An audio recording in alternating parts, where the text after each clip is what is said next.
We are still in the month of October. It's still Pink October. My name is Dua Akumia.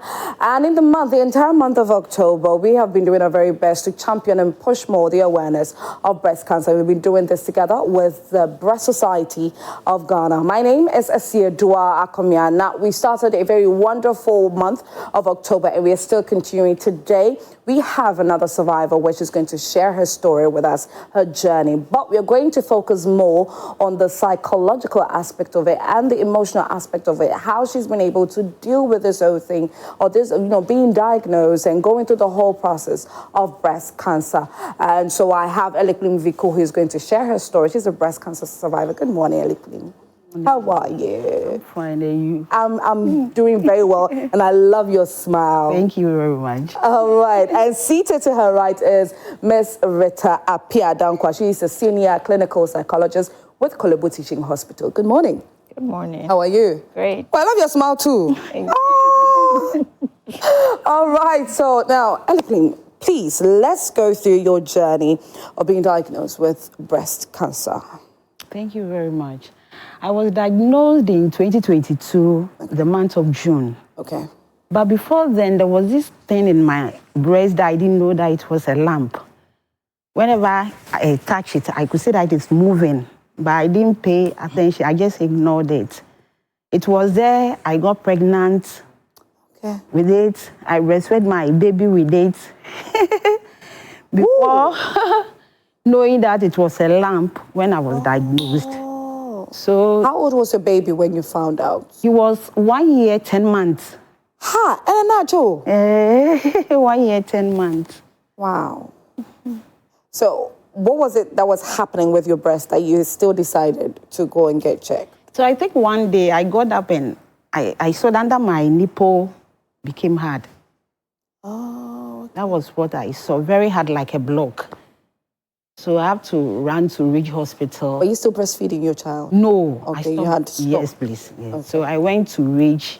When I went there, I went to the family planning unit, and they said I should go for a mammogram. Yeah. So for the mammogram, when I came to the doctor, they said I should go for a biopsy. So they have to take the lamp there for me to send to the pathologist. So bringing it back, and the doctor said it's cancerous. That day, it wasn't easy for me at all. So that day, there were some students, doctors too, in the consulting room. So when the doctor broke the news to me, I just felt calm in the chair, crying. Because what, you think you were going to die? Yes. Because when you hear of breast cancer, the next thing is that you die. Yeah. So that was what was just occurring, going through my mind. I would die, I would leave my 2 boys. So... Oh, you had an older one? Yes, please. How old was he? He was... Khalis was around, say, 8. Okay. 8, 9. Okay. So... when the doctor broke the news to me, what I saw is he took his laptop, then he was showing me wounds of breast. And I said, hey. No, you can't question this for me in my mind. Because already I'm having all sorts of thoughts. So you show me pictures. This kind of wounds don't heal. And I said, wow. So I wasn't even paying attention to what was just going through my mind was, I would die. So when I left the consulting room, I was just walking around the hospital, don't know. So I walked from Ridge almost close to Circle. Hey, to do what? I was just going because I'm confused. You were just lost in mind. You were pensive. You were deep in thoughts. That was just going. So I got to Adabraka, and I realized, hey, where am I going? Adabraka. So I have to stop and pick a car and get home. I ran a school, so I didn't go back to the school. I just went home. I cried that day. Oh. I cried. I didn't tell my relatives. I didn't tell my close relations. I kept it to myself. Only my partner that knows about it. So I was running everything myself. My daddy that I was living with, I didn't tell him. They got to know when I was going for the surgery. And I was waiting for the surgery was when they got to me. Oh, you just made chills run down my spine, literally. Rita, The part where the doctor was showing her all those pictures, I mean, I wonder what do you as a doctor, what would you expect that this would do to the man? Because obviously this has come as a huge blow to her, and she was all up in her emotions. So showing her all those pictures, wouldn't it have some more effect on her? Because she's trying to, she's quite lost. Well, so usually you have doctors showing you pictures of wounds or breast cancers and all of that as a way to educate. Because for some individuals, when you're telling them of the need to start treatment as soon as possible, they trivialize. And then others too want to consider alternative medication like herbal and the likes, which do not work. Which happens a lot. Exactly. Yeah. So sometimes whilst educating, you want to give them a holistic image or picture of exactly how bad it could go. And then also tell them that theirs is not yet at that stage, which means that they've reported way earlier. And if you've reported way earlier and you're going to receive treatment... And that is supposed to make me feel good. Yes, because you have better chances of surviving or going through the journey. And per what she was describing, she just had a lump in her breast. There was no ulcer on her breast, which means that if you're going to receive the treatment as soon as possible and the right treatment, you're going to have better chances of surviving. Therefore, don't wait for it to get to that stage. That stage. Yeah. Exactly. But usually you would have to assess the patient where they are, help them navigate their current emotions before you add on in terms of those How would you term the period, the moment between after she's received the news of, whatever was going on with her breast being cancerous and the moment she, before she realized we drew adabraka? How would you describe that in between moments? Well, receipt of any diagnosis is a difficult experience for any individual. And then receipt of breast cancer, as she was saying, within our context, people term it or make it synonymous to a death sentence. Yeah. And so hearing that comes with initial shock, initial denial, confusion. Okay. There's anxiety. Where from this? Am I at fault? Self-blame and all of that. So there's an initial confusion cognitively in the mind. And so usually you may need additional help in terms of counseling and psychotherapy to help them navigate that initial stage of confusion, denial, aggression, bargaining, and all of that to get to acceptance before you allow them to leave the hospital setting. If not, that confusion, that fear of uncertainty, am I going to survive? Am I going to die? What am I even going to do with my life? Can actually make people confused and walk around. There's been incidents where you have people boarding their vehicles and they miss their stops. So they end up at a different stop. Some too keep roaming around the hospital building. They can't even find their way to the entrance until you find them. So that's why there's a need to actually ensure they are properly catered for psychologically before they are allowed to go home at the point of diagnosis. Also, most of the times we advise that they come with somebody, a significant other. Right. So that at least after they've dealt with their emotions and they're a bit stable, a significant other is more or less a support system who can help them journey home better in a better way and also not miss their way whilst going home. Elikplim, I'll come to you for you to continue your story, but the next question I want to ask you, Rita, is what is it with human beings and death, psychologically? Well, in as much as we know death is inevitable, I'm sure if I ask you, are you ready to die?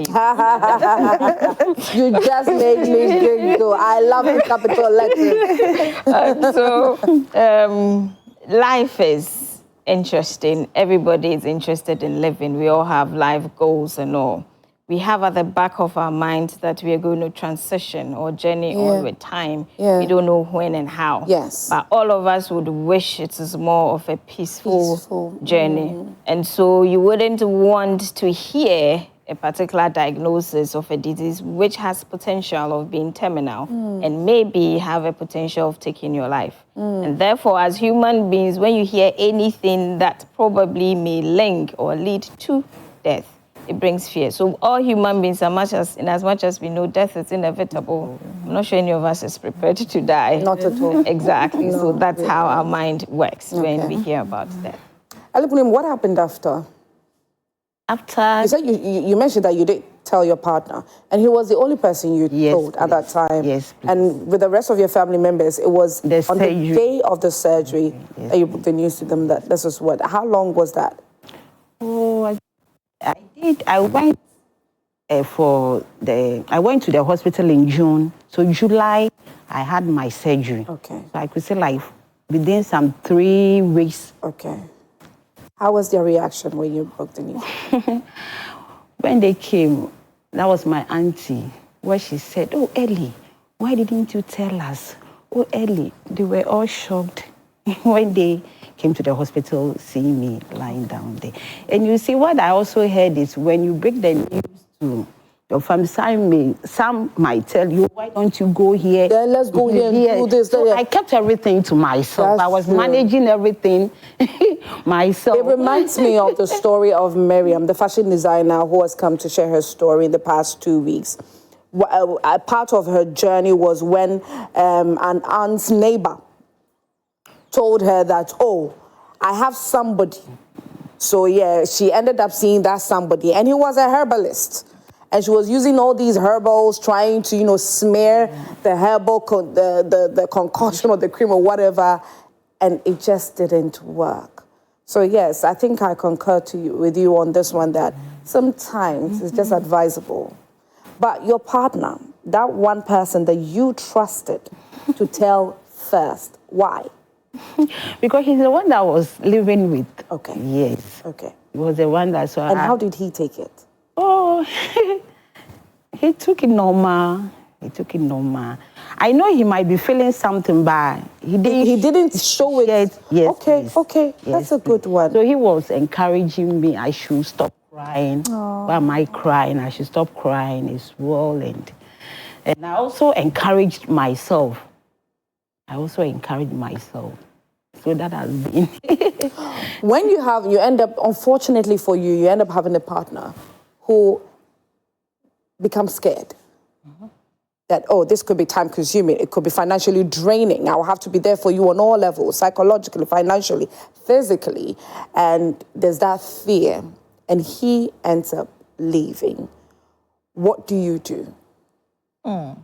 Well, I mean, it's something which happens most of the time. Yes. Either they are running because, well, some will call you a curse and all of that. Others, too, will call their partners coming to drain all their resources. Yes. And they also feel that their partners are going to die, so it's easier for them to flee as soon as possible. But this is the point where we encourage our patients, and I mostly call them survivors, even when you are the first point of treatment, that you are the one who has the condition. And so you are the one who is supposed to fight for your survivorship. Most of the time when you're fighting for a good cause, even though the journey may be difficult, you may not have the needed support from where you expect the support to come from. So you should rather open up yourself and your hands to receive the support from anywhere to come from. And so we tell them that within the hospital setting, the doctors, the nurses, other survivors, psychologists and all are your new family. And this new family can encourage you, motivate you to journey on. Some have journeyed on, survived, and they've had their partners coming back. Others too have journeyed on, survived. They've had their partners coming back, but they've said, "No, I don't want you anymore." I like them. Because I like those. left when I needed you more. Yes. And so it's a difficult experience for such individuals going through that journey. But most of the time, when we find out what they come to share, we offer them enough love, support to help them journey on so they can have a testimony to share. Ellie, was the level of support that you got from not just your partner, but from family members, when you told at the end of the day, was it enough for you? Was it able to sustain you, and help you in any way? I think from after the surgery, the support started coming in. I really appreciate what my mother's sisters did for me. Okay. And part of my paternal and friends. Okay. I really appreciate what they did for me. Yeah. And mostly I want to thank my auntie, Mawena. She really supported me financially, going through my chemo and my radiation. Okay. and one Mrs. Wiafi, Becky, she also helped me. I really appreciate what they all did for me. I really appreciate them. So you would say that it helped? Their support, it helped give you that hope? Yes, please. So with my boy, the elderly one, he's always around me. So yesterday I was even asking him, so when I was going through my journey, what was, oh, mommy, me, I was just looking at you. And yesterday I was asking him, and mommy, I know you had breast cancer, but I was just looking at you, always scratching your... Oh, it was itching. Itching, so I always, so that was what he was telling me yesterday. Oh. And at that age, he understood that this is what was going on with you. Please. That is so beautiful. I mean, to have the love and support of the people that you love in return is the greatest thing, especially in situations like this. My daddy really supported me, prayed for me. Whenever I'm in the pain crying, oh, Ellie, it's well, it's well, it's well. I really appreciate my daddy also, Mr. Viku. He really supported me. So are you okay now? I'm okay. And how does that make you feel? I'm okay. Always seeing my siblings, my children, my learners always come to school. I'm happy with them. I'm okay seeing everyone. Okay. What would you tell women out there? Because I know that one of the fears that they have is the reason, or one of the things that deters them from going to get screened is being told that you have cancer or there's cancer growing in your breast. So because of that, they flee from screening. Even when it's free, they won't go. What would you tell them? Okay, to my ladies and to my women out there, please don't ignore as I did. Yeah. When you see any sign, any pain, please run to the nearest health post. Don't hide. Go and screen and know your status, because breast cancer is very painful. I would say this, very painful. You are doing okay now. Why are you teary? Whenever I'm saying this, I get so emotional. And yes, please. Yeah. It wasn't easy for me. Yeah. Through the journey, it wasn't easy for me. How long did you have to, struggle with the journey? How long I struggled? How long did you have to go through it? I think mine was like 1 year, 1 year, 6 months. Okay. Journey that, yes, please. Okay. 1 year, 6 months. Okay. That I went through. Oh, Ellie is crying. Anyway, but I love the advice that you've given them, that they shouldn't wait too long, like the way you ignored and waited. And it's very true. And one of the things that doctors who have come on here have said is that know your breasts. So the self-examining, you have to be doing it so you know and understand your breast. And the moment you sense something different, it will be very easy for you. One of the things that the doctors have said. Something. Yes, please. Please, the way we check our phones, our hair, our breast should be same. I like that. The way we look on our phone, my message, have I gotten any message that someone tested me? Yeah. Your breast should also be like that. And your hair, the Brazilian hair, take care of your breast too. Take care of your breast. That is what Ellie is saying. I mean, Rita, before you go, what would be that advice that you would give out to women? Well, the breast cancer journey is an interesting one and a difficult one. But however, if you catch it early, treat it right, you'll be able to also survive it. And so don't sit at home fearing that, breast cancer means you're going to die and all. If you sit at home, you don't catch it early, treat it right, what you fear, unfortunately, will be what will be happening. So you find any difference, you know your breast, you examine it, you see any difference, get to the hospital so that you would be checked. Because besides, it's not every lump in the breast that's cancerous. Yes. And so you may notice a lump, it may not be cancerous. Assuming it's cancerous and you notice it early, we mostly fear when you come your entire breast to be removed. Yeah. But when it is noticed very early, the lump would actually be removed and your breast is be intact for you. So let us come early and then support.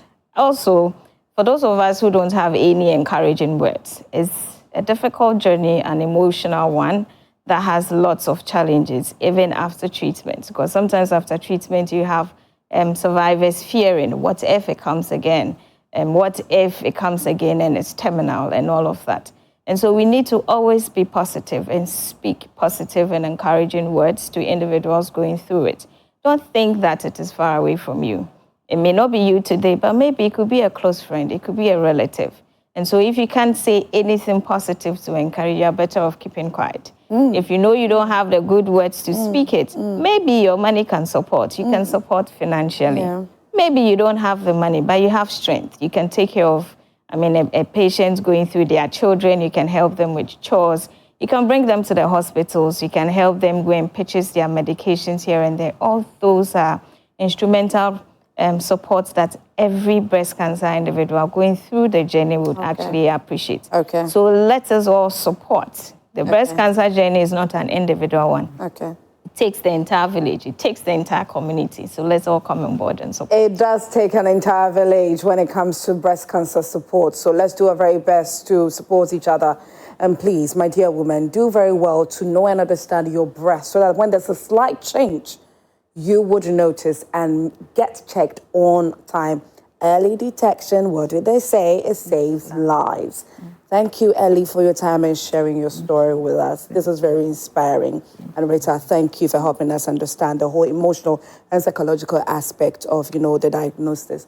Anyway, so my name is Asia Duakomi, and it's a wrap on this conversation. It's a wrap on Good Living segment and also Prime Morning. Continue watching our shows right here on Joy Prime.